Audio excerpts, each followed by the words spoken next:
Hi hello welcome to Vijayan TV. ఈరోజు మనం ఆదంలోనే ప్రముఖ నాయకుడు బుద్ధారెడ్డి, ఇదే బుద్ధారెడ్డి గారి అన్నగారి ఇల్లు.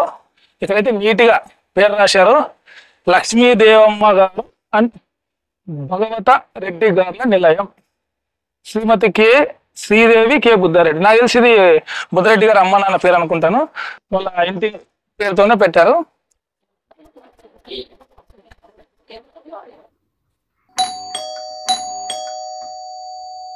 హాయ్, బాగున్నారమ్మా? బుద్ధారెడ్డి గారు ఇదే కదమ్మా, ఉన్నారా నా గారు? లోపల ఉన్నారండి, ఒకసారి వెళ్ళి అడుగుదాం. ఆయన బాగున్నారన్నా? కెమెరామెన్ తో పాటు వచ్చాం, చిన్న ఇంటర్వ్యూ కావాలి నాకు. ఓకే తమ్ముడు, మీరు అడిగినారు కాబట్టి తప్పకుండా. ఆయన తమ్ముడు బాగున్నారన్నా? బాగున్నా తమ్ముడు, హ్యాపీ. మీరు? బాగున్నామన్నా. అసలు మీ దగ్గరికి రావడానికి మొట్టమొదటి కారణం ఏంటంటే, ఓకే, మీ పాస్ట్ కానీ ఫ్యూచర్ కానీ ఎలా ఉండబోతుంది, ప్రజల్లో ఆసక్తి ఎక్కువ ఉందన్న. సో ఆసక్తి మేరకు ప్రజలకు తెలియజేద్దామని వచ్చామన్నా. ముందుగానా మీకు ఎంతమంది పిల్లలన్నా?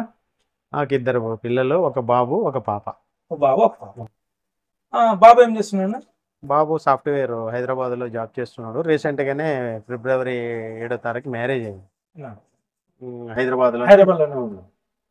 పాపనా? పాప ఇప్పుడు డిగ్రీ ఫస్ట్ ఇయర్ చదువుతుంది. ఎక్కడ? హైదరాబాద్?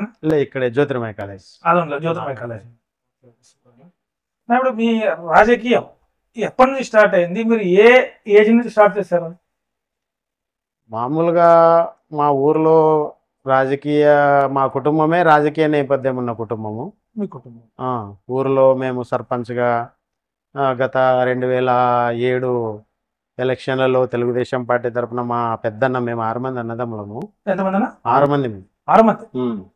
మా పెద్దన్న 2007లోనే జెడ్పీటీసీగా పోటీ చేశాడు, గూడూరు జెడ్పీటీసీగా. అప్పుడు రాజశేఖర్ అంటే మనకి ఎమ్మిగనూరు ఏమో కదా? ఎమ్మెనూరు కాదు, కోడుమూరు కాన్స్టిట్యున్సీ. కోడుమూరు కాన్స్టిట్యున్సీ. మీది ఓన్ ప్రాపర్ గూడూరు దగ్గర జూలకల్ విలేజ్. జూలకల్. అక్కడ మా కుటుంబము గత 30-40 సంవత్సరాలుగా, 50 సంవత్సరాల నుంచి మా తాతలు, మా నాన్నోళ్ళు, మా అన్నోళ్ళు అంతా రాజకీయ నేపథ్యమే మా కుటుంబము. మీరు అక్కడ నుంచి మళ్ళీ ఇంత దూరం ఆదోనికి ఎలా టర్న్ అయింది మీ రాజకీయం? అప్పుడు కొద్ది ఊర్లో ఫ్రాక్షన్ ఉండింది. ఇంకా అందరము ఊరికి అక్కడ ఇబ్బందులు ఎదురైతాయనే ఉద్దేశంతో నేను ఇక్కడ ఆదోనికి ఇట్లా నా ఫ్రెండ్ ద్వారా ఇక్కడికి రావడం జరిగింది. ఏ ఇయర్ లో వచ్చారు? అంటే మీకు ఏ ఇయర్ ఉన్నప్పుడు వచ్చారు?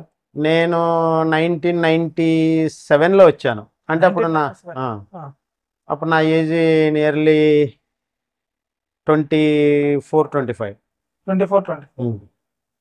అప్పటి నుంచి ఇక్కడే ఉన్నారు? ఇంకా ఆదోనిలోనే ఉన్నాను. అంటే మీరు ఆదోనిలోన మీ రాజకీయ భవిష్యత్తు స్టార్ట్ అయినప్పుడు ఏ పార్టీలో ఉన్నారు?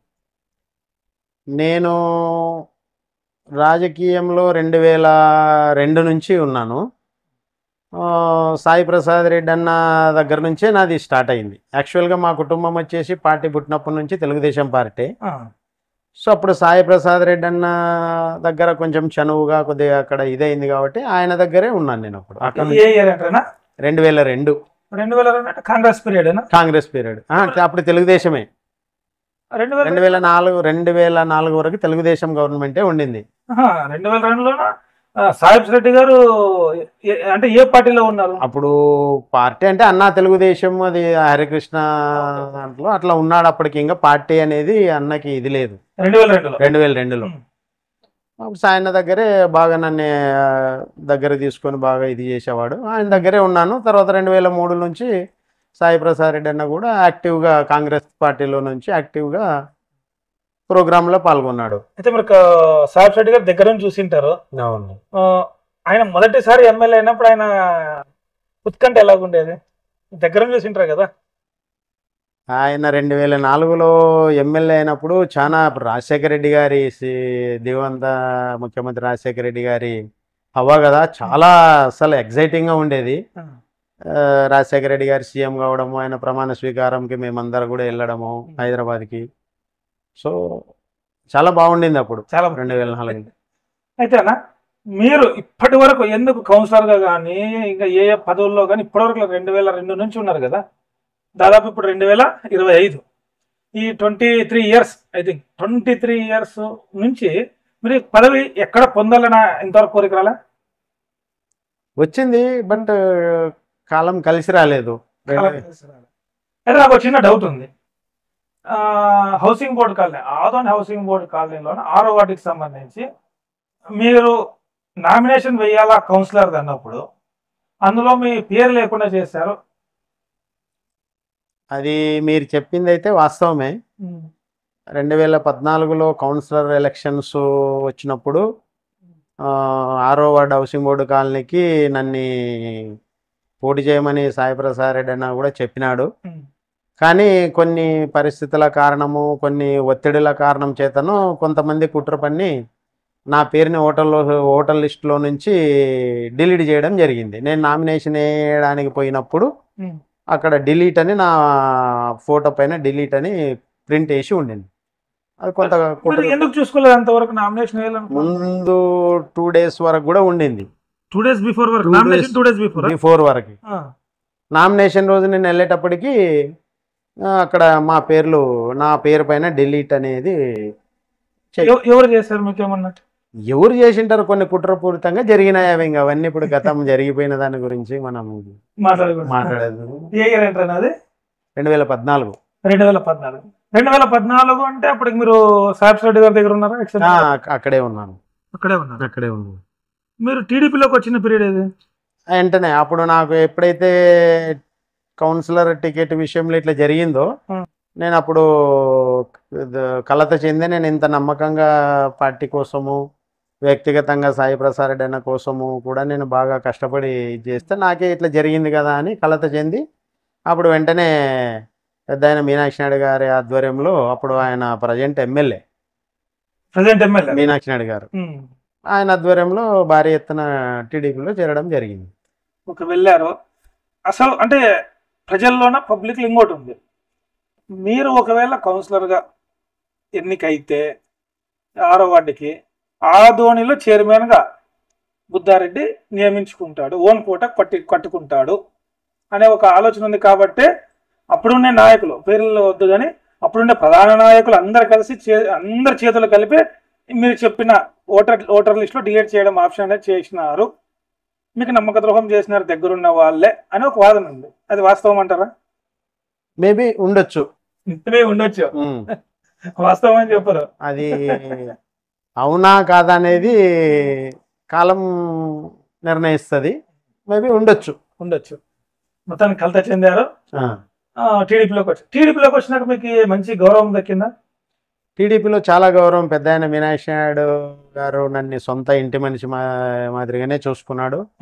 ఏ విషయంలో అయినా కూడా ప్రతిదీ కూడా నాతో, తన కుటుంబ సభ్యులతో కూడా చెప్పని కొన్ని పార్టీకి సంబంధించిన విశేషాలు మనం ఎట్లా చేయాలనేది నాతో చర్చించేవాడు. నాకు చాలా టాప్ ప్రయారిటీ ఇచ్చాడు. అయితే మీనాక్షి నాయుడు గారి దగ్గర నుంచి ఇప్పుడు మీరు భాస్కర్ రెడ్డి దగ్గరకు వచ్చారు. అసలు మీనాక్షి నాయుడు మాట్లాడడం లేదని ఒక రూమర్ ఉంది బయట. మీరు ఇప్పుడు మాట్లాడుతున్నారా లేదంటే ఒకటే ఉన్నారా? నాకు అదే అర్థం కావట్లేదు. అదంతా ఏం లేదు. నేను మొన్న కూడా ఒక 4 రోజుల క్రితం కూడా వెళ్ళొచ్చాను పెద్ద ఆయన దగ్గరికి. అదేం లేదే, అట్లాంటివి ఏం లేదు. బయట అనవసరంగా గాసిప్స్ వస్తున్నాయి. అయితే ఏం అట్లా మామూలు జనం. ఇంకా ఇప్పుడు నేను ఇక్కడికి పార్టీ కార్యక్రమాలు ఉంటే భాస్కర్ రెడ్డి గారి దగ్గరికి వెళ్తాను. తెలుగుదేశం పార్టీ ప్రతి కార్యక్రమంలో నేను పాల్గొంటున్నాను. అంతేగాని ఏం దాందేం అట్లాంటిది మా పార్టీ వ్యక్తిగతం. ఇది ఏం దాంట్లో మేమందరం పార్టీ మనుషులమే. అంత టీడీపీ. ఇప్పుడు ప్రజెంట్ ఇన్ఛార్జిగా కొనసాగుతున్నాడు కాబట్టి పెద్ద ఆయన, అందరం కూడా ఒక పార్టీ లైన్లోనే ఉన్నాము. అంతే. అయితే మీకు ఇంతవరకు మీరు ఎక్కడా పోటీ చేయలే, ఎక్కడ ఏ పదవులు అనుభవించలే, కానీ ఆదోనిలో ప్రతి ఏరియాలో మీకు ఫ్యాన్ ఫాలోయింగ్ ఉంది. అది ఎలా? అది మనము మా క్యాడర్కి ఏ కష్టం వచ్చినా నాకు ఫోన్ చేసిన వెంటనే స్పందించి నేను వాళ్ళకి అది పని అవుతుందో కాదో నేను దగ్గరికి వెళ్ళి అక్కడికి వెళ్ళి వాళ్ళ సమస్యల్ని తీర్చడానికి ప్రయత్నం చేస్తాను. కాబట్టి అన్న ఫోన్ చేసిన వెంటనే స్పందిస్తాడనే ఒక ఇదితో నాకు మంచి పేరు వచ్చింది. దాన్ని అలాగనే పెట్టుకొని నేను ఇప్పటికి కూడా అలాగనే ఉన్నాను. అంటే అట్లా కదన్నా, కరుడు కట్టిన వాదులు ఉన్నారు బుద్ధారెడ్డికి. అర్ధరాత్రి ఫోన్ చేసినా ఎంతవరకైనా తెగిస్తారు. బుద్ధారెడ్డి ఫోన్ వస్తే చాలు. అలాంటి తమ్ముళ్ళు ఉన్నారు అంటున్నారు. ఉన్నారా? అది వాస్తవమే, ఉన్నారు. వాటిలో కూడా అందరూ నన్ను లైక్ చేస్తారు. ఎందుకంటే పార్టీ తెలుగుదేశం పార్టీ క్యాడర్ ఎవరైతే ఉన్నారో వాళ్ళకి నేను సహాయ సహకారాలు అందిస్తుంటాను కాబట్టి అన్న మనకి ఏ కష్టం వచ్చినా ఆదుకుంటాడని ఒక వాళ్ళకి నమ్మకం నా పైన. అన్ని వర్గాలు ఉన్నారంట, ముస్లిమ్స్ ఉన్నారు, క్రిస్టియన్స్ ఉన్నారు, హిందూస్ ఉన్నారు. ఈ వర్గం వల్ల అన్ని వర్గాల్లో ఫ్యాన్ బేస్ ఉంది. అది మీకే తెలియదు, ఇంకా బయట చూస్తున్నారు కదా. ఇంకా మీరు ఎందుకంటే ఇప్పుడు నేను నాది చెప్పుకోవడం అంత బాగోదు, అది ఇంకా మీకు ఎందుకంటే మీరు ఒక ప్రెస్ కాబట్టి మీడియా కాబట్టి మీరు ప్రతి ఒక్కరితో పార్టీలకు అతీతంగా కుల మతాలకు అతీతంగా మీరు అందరితో ఇది చేస్తుంటారు కాబట్టి అది మీకే తెలియాలి. అయితే ఇంకో విషయం, కూటమి ప్రభుత్వం ఏర్పడింది. ఏర్పడడానికి ముందు ఏవైతే ఎలక్షన్స్లో ఎమ్మెల్యే సీట్లు కూటమిలో భాగంగా ఆదోనిలో ఉన్నటువంటి మీనాక్షి నాయుడికి కాకుండా టీడీపీ కాకుండా బీజేపీ నుంచి పార్థసారథి గారికి ఇచ్చారు అని మీకు తెలుసు. ఆయన గెలిచారు కూడా.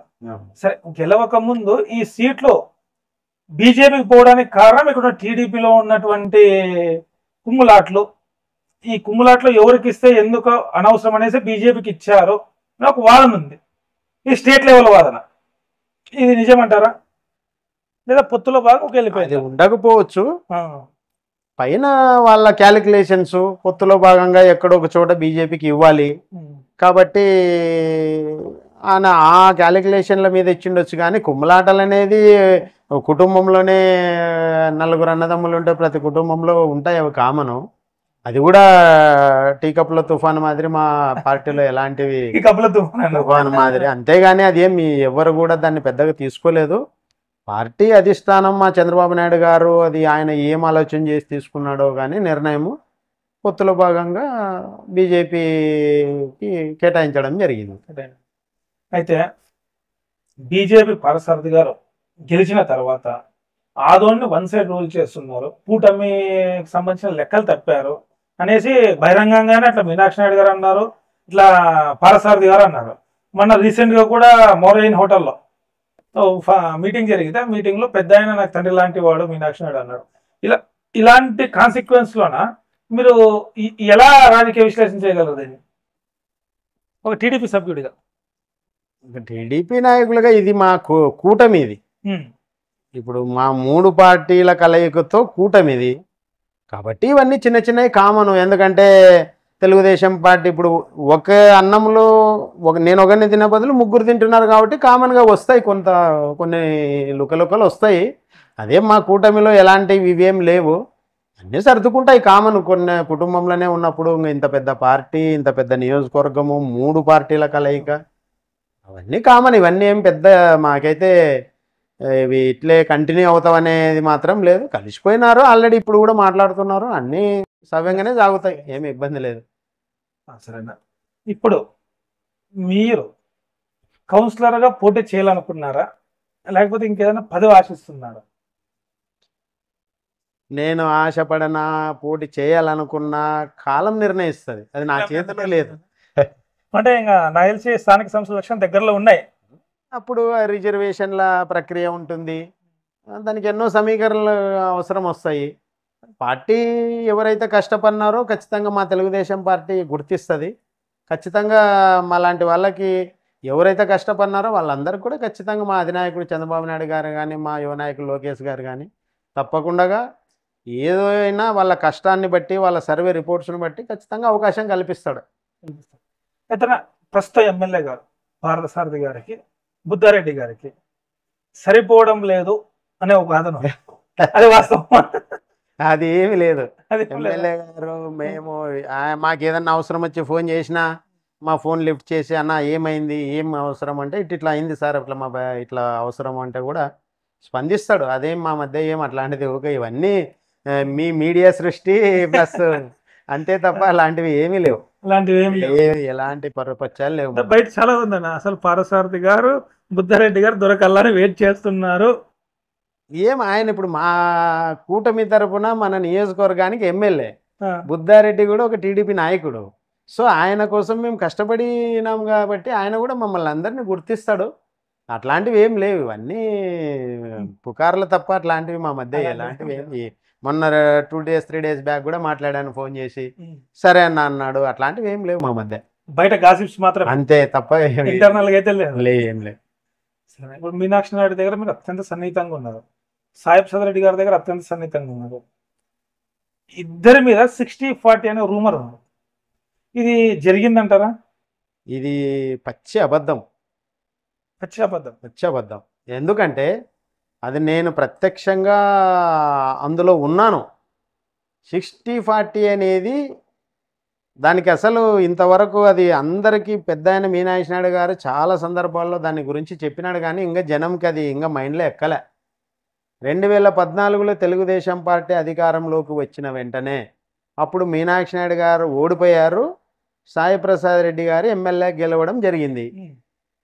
ప్రభుత్వం తెలుగుదేశం పార్టీ ప్రభుత్వము, ఇక్కడ ఎమ్మెల్యే సాయి ప్రసాద్ రెడ్డి గారు వైఎస్ఆర్ పార్టీ. ఆయన ఇప్పుడు టెండర్లు వచ్చాయి, అప్పుడు ఏదో ఫస్ట్ ఎంతో కొంత మున్సిపాలిటీలో టెండర్లు వచ్చాయి ఫస్ట్ గవర్నమెంట్ ఫామ్ అయిన వెంటనే.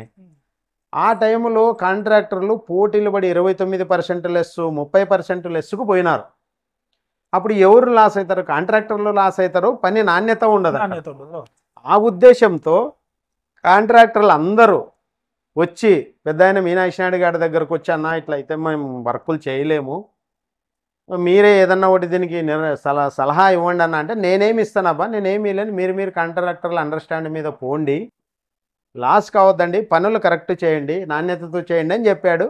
అప్పుడు ఇప్పుడు గవర్నమెంట్ తెలుగుదేశం పార్టీది కాబట్టి వచ్చిన సపోజ్ 100 రూపాయల వర్కులు వచ్చినాయి, 60 రూపాయల వర్కులు తెలుగుదేశం పార్టీకి, 40 రూపాయల వరకు వైఎస్ఆర్ పార్టీ వాళ్ళకి అన్నట్లు అట్లా మాట్లాడుకున్నారే తప్ప అది 40-60 అనేది అది ఇద్దరు నాయకులకి ఏమీ దాని నుంచి ప్రయోజనం లేదు. కాంట్రాక్టర్లు తెలుగుదేశం క్యాడర్ ఇక్కడ 60% వర్కులు తీసుకొని వాళ్ళు వర్కులు చేసుకోవాలా, 40% వైఎస్ఆర్ వాళ్ళు తీసుకొని వాళ్ళు వర్కులు చేసుకోవాలదే తప్ప 40-60 అనే దానికి అర్థం ఏమి? అంటే అన్ని కబ్జాలు కానీ ఇంకోటి కానీ అన్ని జరిగాయి, అన్నిట్లో డబ్బులు పంచుకున్నారు అనే 60-40 అనే అంశం చెప్తున్నారు. అది నాకు తెలిసి నేను ఎందుకంటే నేను ఆ టైంలో మీనాక్షి నాయుడు గారికి కానీ ఉమాపతి నాయుడు గారికి కానీ అత్యంత దగ్గరగా సన్నిహితంగా ఉన్నాను. అలాంటివి ఏం కబ్జాలు ఎక్కడ జరిగినాయి? అప్పుడు 2014 నుంచి 19 వరకు ఎలాంటి కబ్జాలు జరగలేదు. ప్రజలు బాగా సుభిక్షంగా తెలుగుదేశం పార్టీ ప్రభుత్వంలో సుభిక్షంగా ఉన్నారు, అన్నీ సాఫీగా జాగిపోయినాయి. ఎక్కడ కబ్జాలు కానీ ఎక్కడ 40-60 అనే దానికి అసలు మీనింగ్ లేదు, అది దానికి మీనింగే లేదు. కొట్టుపడేసారు ఒక్క మాటతో 100%. అట్లాంటి జరగదంటారు? జరగలేదు కూడా. జరగలేదు కూడా. సార్, బుద్ధారెడ్డి గారి మీద అటాక్ జరిగింది, అటాక్ ప్లాన్ చేశారు. అది 2019లో వైఎస్ఆర్ ప్రభుత్వం ఏర్పడ్డాక అది కొంత ప్రచారం అయితే జరిగింది. ఆ ప్రచారంలో భాగంగా గోపాల్ రెడ్డి గారని మా గోనెహాల్ ఆయన మీద అటాక్ జరిగింది. అప్పుడు బుద్ధారెడ్డిని కూడా అటాక్ చేయాలని చూస్తున్నారని నాకు కూడా చెప్పారు, కానీ అది నిజమా అబద్ధమా నా వరకైతే అటాక్ రాలేదు. ఎప్పుడు రాలేదు. బయట రూమర్ ఉంది, బయట రూమర్లు ఉన్నాయి, కొంతమంది నాకు చెప్పినారు కూడా, అన్నా నువ్వు జాగ్రత్త, నిన్న అట్లా ఇట్లా అంటే సరేలే దేవుడే ఉన్నాడు, కాలమే నిర్ణయిస్తుంది, ఏ టైంకి ఏం జరిగేది ఉంటే జరుగుతుందిలే, దాని గురించి మనం భయపడిపోయేంత వ్యక్తులం కాదు మేము అని చెప్పేసి ఉన్నాం. అంతేగాని అది రూమర్లు మరి అది అయితే నా వరకు అయితే రాలేదు, నా దగ్గరికి ఎవరు రాలేదు ఎప్పుడు. ఆ టైంలో మీరు గోనాల గోపాల్ రెడ్డి గారు ఊరు వదిలిపెట్టిపోయినారు. అవును, అదంతా జగమరిగిన సత్తు. అవును. ఆ దాడి జరిగిన తర్వాత లేకపోతే దాడి జరగకముందు మొత్తానికి పార్టీ వచ్చిన తర్వాత వచ్చారు, పార్టీ వచ్చిన తర్వాత వచ్చారు. సరే, ఈ నేపథ్యంలో బుద్ధారెడ్డి గారు కూడా అలాగా ఈ రూమర్స్ భయపడి ఊరు వదిలిపెట్టి పోయారా? లేదు కదా, నేను ఊర్లోనే ఉన్నాను, బ్రహ్మాండంగా తిరిగాను, నేనైతే ఎక్కడికి వెళ్ళలేదు. మీ అందరికీ రోజు కనిపిస్తూనే ఉంటాయి, నా పని నేను చేసుకుంటూ కాముగా వెళ్ళిపోయినాను, నా దగ్గరికి ఎవరు రాలేదు, ఎవరు నన్ను అటాక్ చేయలేదు. మీరు ఏదైతే వైఎస్ఆర్సీ ప్రభుత్వం వచ్చినాక ఓ పోలీస్ ఆఫీసర్ చేత బుద్ధారెడ్డి గారిని భారీగా ఇరికించారు, కేసు కూడా కట్టారు, కట్టడానికి పోతే బుద్ధారెడ్డి గారు హైకోర్టును ఆశ్రయించారు. అది వాస్తవమేనా? అది వాస్తవమే. 2019 మున్సిపల్ ఎలక్షన్ల సందర్భంగా గవర్నమెంట్ వచ్చిన తర్వాత నా పైన నాయక్ గారు సిఐ 3 టౌన్లో ఉన్నాడు, అప్పుడు నన్ను కొన్ని ఇబ్బందులు పెట్టాడు, నా పైన ఫాల్స్ కేసు కూడా కట్టడం జరిగింది. నేను దాని విషయంలో హైకోర్టుకి వెళ్ళాను, కేసు కూడా కొట్టేయడం జరిగింది. కేసు కొట్టేసినారు? కొట్టేసినారు. అంటే హైకోర్టు కేసు కొట్టేసింది, ఎప్పుడు కొట్టేసింది, కేసు ఎప్పుడు కట్టారు? కేసు అది 2020 కరోనా టైంలో మున్సిపల్ స్థానిక సంస్థల ఎన్నికలు వచ్చినాయి.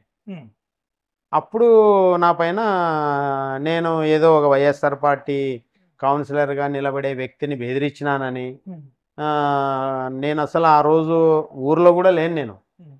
ఫాల్స్ కంప్లైంట్ ఇచ్చినారు నా పైన. ఎవరు ఇచ్చారు ఆ వైఎస్ఆర్సీపీ సంబంధించిన వైఎస్ఆర్ నాయకులు, నా గిట్టని వాళ్ళు కొంతమంది గుర్తైన వాళ్ళు? ఆ, ఓకే.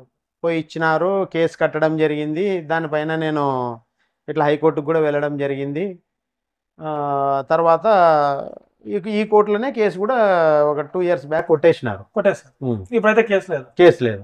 బుద్ధారెడ్డి గారి మీద అదొక కేసేనా, ఇంకా మిగిలిన కేసులు ఏమైనా ఉన్నాయా? ఇంకా ఏం నా పైన ఎలాంటి క్రిమినల్ కేసులు కానీ సివిల్ కేసులు కానీ ఏం లేవు. ఏం లేదు. ఏం లేవు. ఒక్క మాటలోన ఆదోని ఎమ్మెల్యే పారసారథి గురించి చెప్పాలంటే ఏం చెప్తారని? మేము ఇప్పుడు కూటమి అన్నప్పుడు మా కుటుంబం అంతా ఒకే కుటుంబం మాదిరి ఉన్నాము. మేము ముఖ్యంగా మా ఎమ్మెల్యే గారికి ఏం చెప్తామంటే, అభివృద్ధి బాగా చెయ్యి, పేరు తెచ్చుకోండి. మా దానికి ప్రతి పార్టీ, తెలుగుదేశం పార్టీ అయితేనేమి, జనసేన పార్టీ అందరూ కూడా మీకు సహకరిస్తాము. మన ప్రభుత్వానికి కానీ మన అధినాయకునికి కానీ మంచి పేరు తీసుకొస్తాడని మేమంతా ఆశిస్తున్నాం. ఆశిస్తున్నాం. అభివృద్ధి జరుగుతుందా? ఇప్పుడు 1 year అయింది కదా, చూద్దాం. ఇంకా టైం ఉంది కదా, ఇంకా 4 సంవత్సరాలు ఉంది. ఇప్పుడిప్పుడే ఇంకా ఆయన ఆదోనికి రావడం కూడా ఫస్ట్ టైము, కొత్త. ఆయన అన్ని వంట పట్టించుకోవాలా. మరి అసెంబ్లీలో అయితే నిధుల విషయం గురించి బాగా మాట్లాడుతున్నాడు, ఫైట్ చేస్తున్నాడు. చూద్దాం మన ముందు ఏం జరుగుతుందో. అయితే ఆ విషయాన్ని అయితే మెచ్చుకోవచ్చు అన్న. మీరు అన్నట్లు అసెంబ్లీలోన గత ఎమ్మెల్యేల కంటే మెరుగ్గానే మాట్లాడారు, కానీ వర్క్ అవుతుందా లేదా అని ఆ అసెంబ్లీలోనే ఎమ్మెల్యే గారు కూడా అసహనం వ్యక్తం చేశారు పారసారథి గారు. ఈ అస్సలు ఎంతమంది మినిస్టర్లు కలిసినా అందరికీ వినతి పత్రాలు ఇస్తూనే ఉన్నాను, బట్ ఇప్పటి వరకు నాకు అభివృద్ధి అయితే నాకు కనబడట్లే, నాకైతే శాంక్షన్ చెయ్యట్లే డబ్బులు అనేసి అసెంబ్లీ సాక్షిగా అన్నారు. మరి అలాంటి ఎమ్మెల్యే స్థాయి వ్యక్తి పోయి ఇస్తే కూడా అభివృద్ధి ఎందుకు కావట్లేదు అంటారు? నిధులు ఎందుకు రావట్లేదు అంటారు? వస్తాయి ఖచ్చితంగా నిధులు. ఎందుకంటే ఇప్పుడు ఇంకా సంవత్సరం కూడా పూర్తి కాలేదు గవర్నమెంట్ ఏర్పడి. అన్నీ చూసుకోవాలి. గత గవర్నమెంట్లో చాలా లోటు బడ్జెట్, భారీగా అప్పులు అయినాయి. ఇప్పుడు ఫండ్స్ రావాలంటే సెంట్రల్ గవర్నమెంట్ నుంచి రావాలి. రాష్ట్రం అయితే అసలు చాలా ఇబ్బందికర పరిస్థితుల్లో ఉంది కాబట్టి అన్నీ సర్దుకుంటాయి. ఫండ్స్ అన్నీ ఇప్పుడు సెంట్రల్ ఫండ్స్ వస్తాయి. ఇంకా 1 year అయింది ఇప్పటి నుంచి, అన్ని రేపు మార్చి అయిపోయింది, ఫైనాన్షియల్ ఇయర్ అయిపోయింది కాబట్టి ఖచ్చితంగా వస్తాయి. అభివృద్ధి జరుగుతుందని మేమైతే ఖచ్చితంగా అనుకుంటున్నాము. ఖచ్చితంగా. ఒకటి ఇంకొకటి మీకు ఇష్టం ఉంటే చెప్పొచ్చు. ఇది కిడ్డీ స్కూల్ దగ్గర ఒక గొడవ జరిగింది, బుద్ధారెడ్డి గారు అక్కడ నుంచి హైలైట్ అయ్యారు. అదేం లేదు, అది చిన్నది. అది పెద్ద గొడవ ఏం గొడవ అయితే జరిగింది కదా, చిన్నది. ఊరికేదో మాటలు అనుకున్నాం అంతే, ఒక వ్యక్తి మేము, అంతేగాని అదేం పెద్ద హైలైట్, దానికి అంత ప్రాధాన్యత ఇవ్వాల్సిన అవసరం. ఆ ప్రాధాన్యతనే సాహెబ్ రెడ్డి గారు ఇచ్చారు అప్పట్లోన అనేది ఒక వాదన అయితే ఉందన్న. పుకార్లు మాత్రమే, పెద్ద అంత ఫ్యాక్షన్ గొడవ కాదు, చిన్నది ఒక ఏదో మాటలు అనుకున్నాం అంతే. అంతే, అంతకుమించి ఏం లేదు. అంతకుమించి ఏం జరగలేదు. మీరు కాంట్రాక్టర్లు చేసినారా ఆదంలో? చేసినారు. బిల్లులు పడినాయా? పడకుండా ఆపినారు, కొంచెం ఇబ్బంది పెట్టారు అని ఒక వాదన ఉంది. అది కొంతవరకు వాస్తవమే. ఇంకా కొన్ని బిల్లులు ఇప్పటి వరకు కూడా కాలేదు మాకి. ఇప్పటి వరకు కాలేదు. ఎప్పుడు చేసినట్టు బిల్లు? 2018.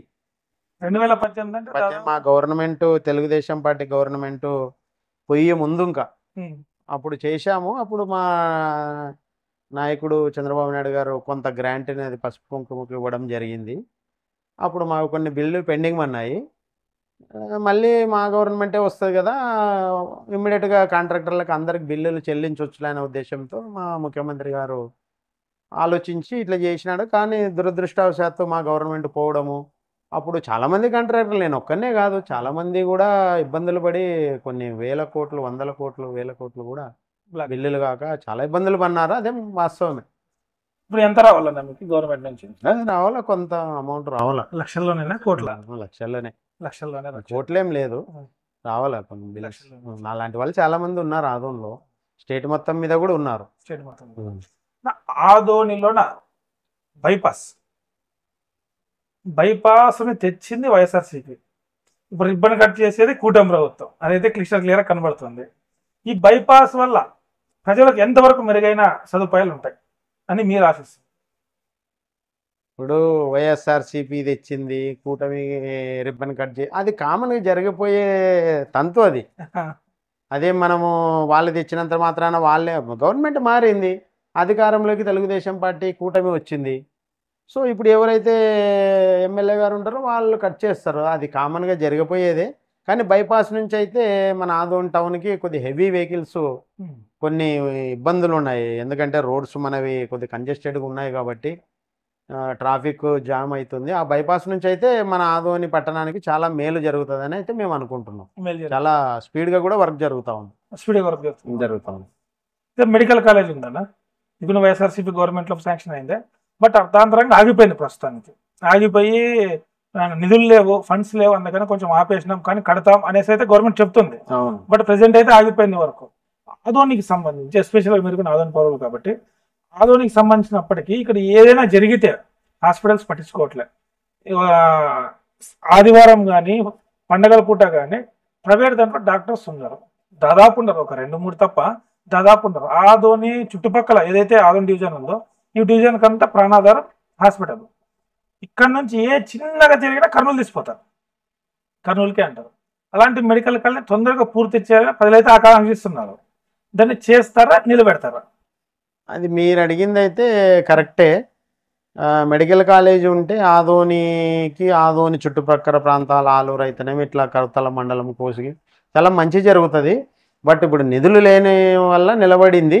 కానీ ఖచ్చితంగా మా చంద్రబాబు నాయుడు గారు ఏవైతే మెడికల్ కాలేజీలు ఉన్నాయో ఇప్పుడు కొన్ని ఇచ్చాడు. మొన్న వైఎస్ఆర్ గవర్నమెంట్లో శాంక్షన్ అయిన మెడికల్ కాలేజీల్లోనే ఒక పార్ట్ వైజ్ తీసుకుంటూ వస్తున్నాడు. పార్ట్ కదా 25% అబోవ్ జరిగిన వర్క్స్ అన్ని జరుగుతున్నాయి, 25% బిలో జరిగినట్టు స్టాప్ చేసినారు. ఇప్పుడు 25% అబోవ్ జరిగిన వాటికి రన్నింగ్ చేసి నిధులు ఇస్తున్నాడు. అవి కంప్లీట్ అయిన తర్వాత కంపల్సరీ ఇవి కూడా ఇస్తాడు. ఎందుకంటే ఇవి ప్రజలకు ఉపయోగపడే మెడికల్ కాలేజీ కాబట్టి కంపల్సరీ ఇస్తాడని ఆశిస్తున్నాం. ఇస్తాడు కూడా 100%. ఇప్పుడు టీడీపీ విషయానికి వస్తేనా, టీడీపీ దాంట్లోన లోకేష్ బాబు అత్యధికంగా దూసుకెళ్తున్నారు పార్టీలో కానీ పార్టీ కార్యక్రమాల్లో కానీ. అది లోకేష్ బాబు గారి మీద మరి ఇంకో ప్రతి విమర్శ ఉంది. లోకేష్ బాబు గారు చంద్రబాబు నాయుడు అంత దిట్ట కాదు అనేసి. మీరు దగ్గరుండి పార్టీలో చూస్తుంటారు కదా క్రియాశీలకంగా, ఇద్దరు ఒకటే అంటారా? ఇప్పుడు పెద్ద ఆయన చంద్రబాబు నాయుడు గారు మా ముఖ్యమంత్రి అనుభవజ్ఞుడు.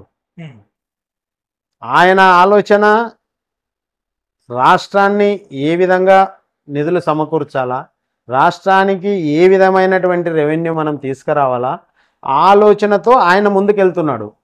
మా యువ నాయకుడు లోకేష్ గారు వచ్చేసి పార్టీ క్యాడర్ని ఎట్లా పటిష్టం చేయాలా, పార్టీని ఎట్లా పటిష్టం చేయాలా.